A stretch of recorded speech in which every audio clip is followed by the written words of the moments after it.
What if I told you that the person you love the most might be feeling unloved, not because you don't care, but because you're speaking the wrong language? No, not English or Hindi or Spanish.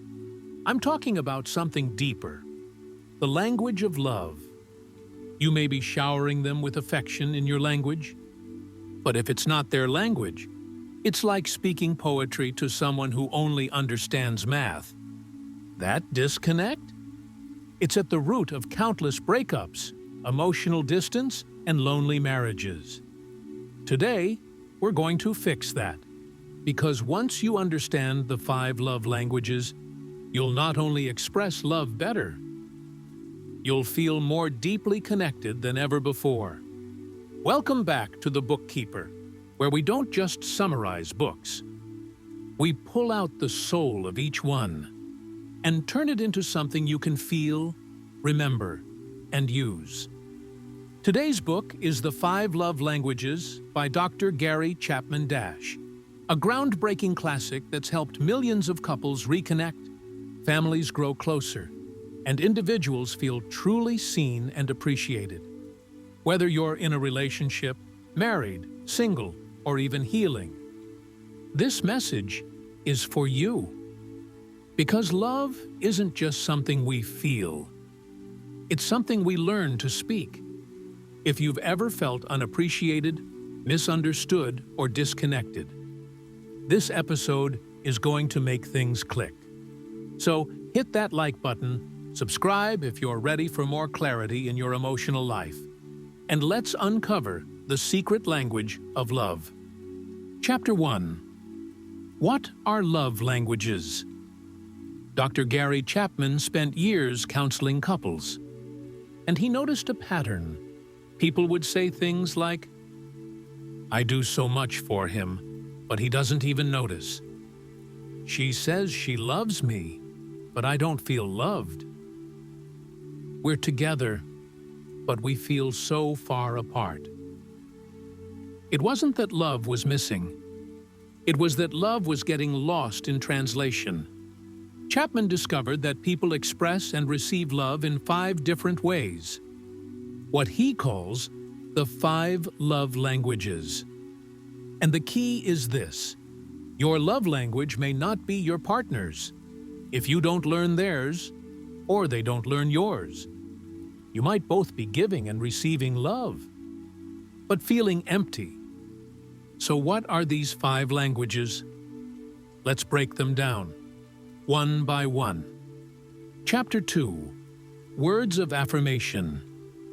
This is the language of words -- spoken love, written appreciation, verbal encouragement. For people who speak this language, nothing hits harder than, "I love you. I'm proud of you. You mean so much to me. You're beautiful. You did an amazing job." It's not just compliments. It's genuine, specific, heartfelt words. If your partner lights up when you leave little notes, or seems to deflate when you're critical, this might be their language. But here's the catch. Negative words hurt more for them. An offhand insult or sarcastic jab can wound deeply. So, if someone close to you thrives on affirmation, don't just think the good stuff. Say it. Chapter 3. Acts of Service.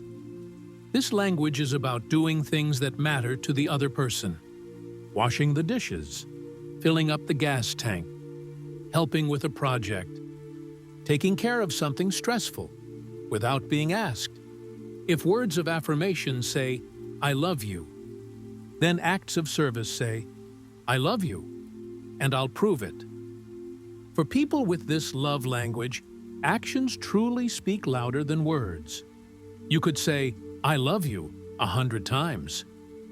But if you ignore what they need help with, they won't feel loved. On the flip side, when you step up, pitch in, or carry the load for them, that's when their heart hears you loud and clear. Chapter 4. Receiving Gifts. This one gets misunderstood often. It's not about being materialistic, it's about the meaning behind the gift. For people who speak this language, gifts are symbols of love, tangible expressions of thoughtfulness. It could be something big or something tiny dash, like picking up their favorite snack on the way home or making a scrapbook of memories. It says, "I thought of you. I see you. You matter to me." And yes, forgetting an anniversary or skipping a birthday, that hits harder for them than others, because to them, that is love being forgotten.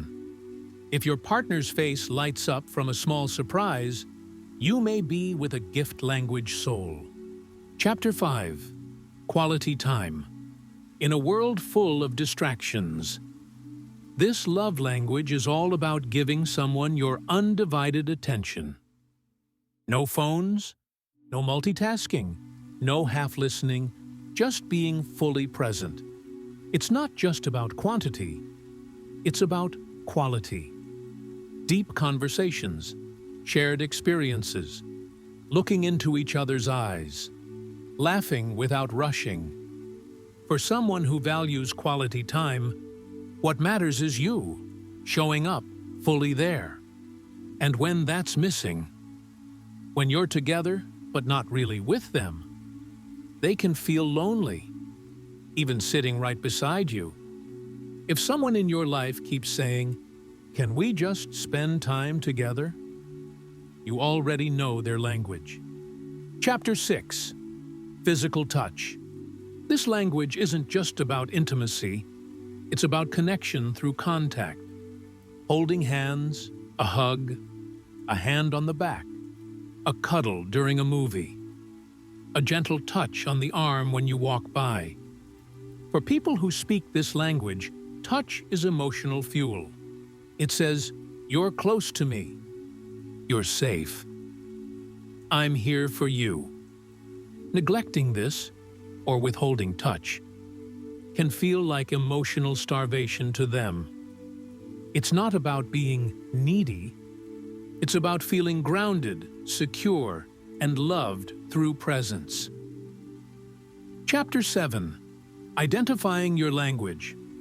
So, what's your love language? Ask yourself, what makes you feel the most appreciated?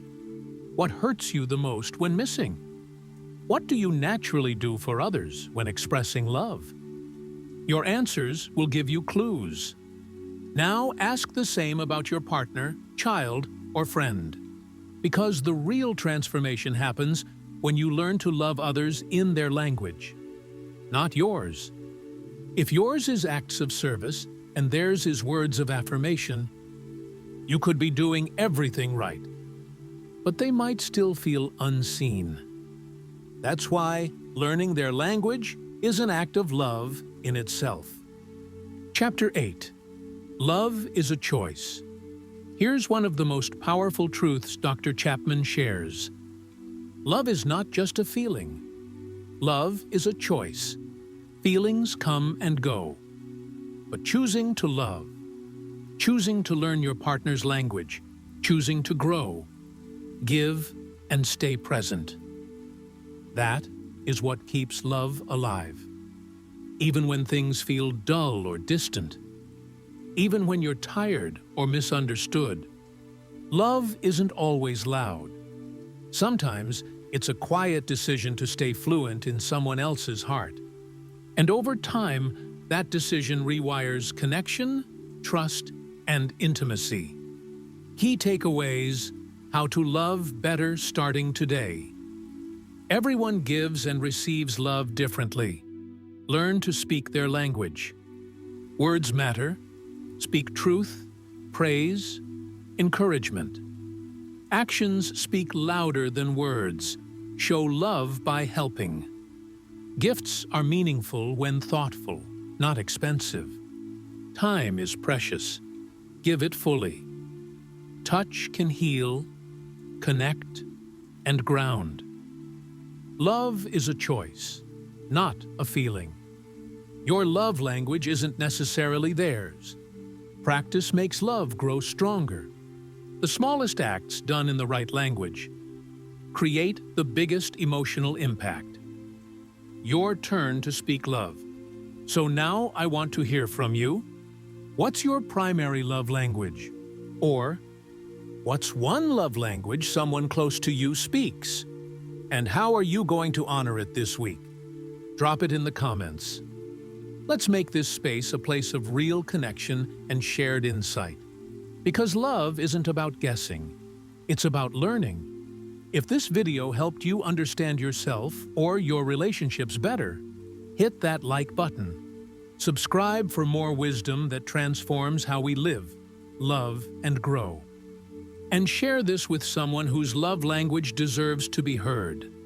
This is the Bookkeeper Dash, where we don't just read books, we read people. Until next time, speak love, and speak it fluently.